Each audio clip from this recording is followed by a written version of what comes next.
தமிழ்நாடு சிறுபான்மை மக்கள் நலக்குழு சார்பில் இன்னைக்கு திருவண்ணாமலை மாவட்ட ஆட்சித்தலைவர் அலுவலகத்துக்கு முன்னால் ஏற்கனவே பல ஆயிரக்கணக்கான மனுக்களை சிறுபான்மை மக்கள், குறிப்பாக இஸ்லாமிய மக்கள் குடிமனை பட்டா கேட்டு, வாடகை வீட்டில் குடியிருக்கிறவங்களுக்கு குடிமனை கேட்டு தொடர்ந்து மனு கொடுத்துருக்குறாங்க.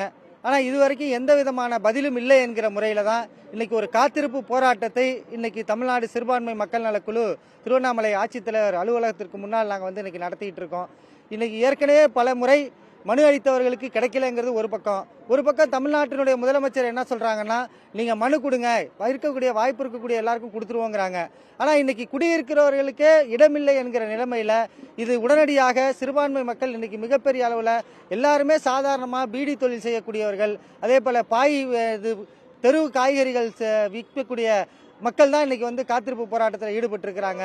தொடர்ந்து மனு கொடுத்தும் எந்த விதமான நடவடிக்கையும் இல்லைங்கிற முறையில் தான் இந்த காத்திருப்பு போராட்டத்தை நடத்திட்டு இருக்கோம். எங்களுக்கு பட்டா கிடைக்கிற வரையில் இந்த இடத்தை விட்டு போக மாட்டோம் என்கிற முறையில் தான் இந்த காத்திருப்பு போராட்டத்தை துவங்கி நடத்திட்டு இருக்கோங்கிறதான்.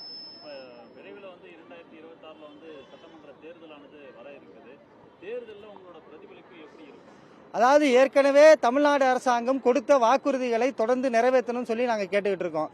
குறிப்பாக இதுபோல் அடித்தட்டில் இருக்கக்கூடிய உழைப்பாளி மக்கள், சிறுபான்மை மக்களுக்கு கொடுத்துருக்கக்கூடிய வாக்குறுதிகளில் மிகப்பெரிய வாக்குறுதிகள் என்பது சில விஷயங்களில் இன்னைக்கு குடிமனையும் ஒரு முக்கியமான ஒரு பிரச்சனை. இதை நிறைவேற்றணும்னு சொல்லி கேட்குறோம். அதே மாதிரி இருந்த எல்லா வாக்குறுதிகளையும் நிறைவேற்றினால் மட்டும்தான் அடுத்து இந்த ஆட்சி என்பது தொடர்வதற்கான வாய்ப்புகள் இருக்குங்கிற முறையில் இந்த கோரிக்கைகளை நிறைவேற்றணுங்கிறதான் எங்களுடைய. கடந்த சட்டமன்ற தேர்தலில் எத்தனை வாக்குறுதிகள் சிறுபான்மையினர் மக்களுக்காக கொடுத்தாங்க, எத்தனை நிறைவேற்றியிருக்காங்க திமுக அரசு?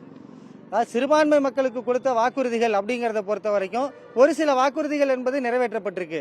இன்னைக்கு பார்த்தீங்கன்னா, இன்னைக்கு சிறுபான்மை மக்களுக்கான ஒரு அச்சுறுத்தல் அப்படிங்கிற பாணியான பல விஷயங்கள்ல, அதே போல கபஸ்தான், கல்லறை தோட்டங்கள் இதை உருவாக்குவதற்கான சில நிதி உதவிகள், இதெல்லாம் கூட ஒரு குறைந்தபட்ச அளவு இந்த மாநில அரசாங்கத்தால் நிறைவேற்றப்பட்டிருக்கு. ஆனால் அடிப்படையில் இன்னைக்கு சிறுபான்மை மக்களுடைய வாழ்க்கை தரத்திலான முன்னேற்றம் அப்படிங்கிறதுல மிக அடிப்படையான கோரிக்கை.